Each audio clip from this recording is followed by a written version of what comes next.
purtroppo molti nostri concittadini vanno nella zona del Pordenonese per alcuni servizi, tra cui appunto ginecologia o anche urologia. E con il fatto che chi deve andare a partorire dove va?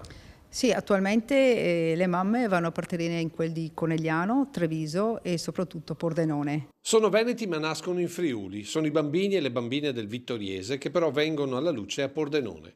E questo per il sindaco Mirella Balliana è la conseguenza più evidente della chiusura del punto nascita dell'ospedale di Costa.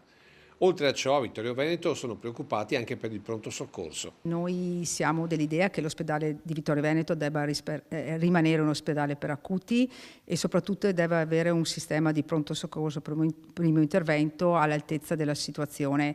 Diciamo che l'ospedale di Vittorio Veneto dà servizio a un bacino, un'area molto vasta, dall'Alpago alla zona di Cordignano, insomma serve circa 200.000 cittadini e pensiamo che un punto di pronto soccorso deve assolutamente essere aperto anche durante la notte. Una situazione che il sindaco Balliana conta di affrontare al più presto in un incontro con il direttore generale dell'USL Francesco Benazzi, al quale chiederà anche assicurazioni affinché l'ospedale non diventi clinica. Noi siamo in prima linea affinché ciò non accada.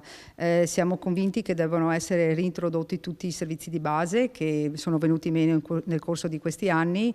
Abbiamo notizie che sarà inserita ortopedia, però insomma noi spingiamo appunto, ripeto, perché l'ospedale rimanga un ospedale per acuti, quindi massima puntualità su chirurgia, medicina e tutte le altre servizi.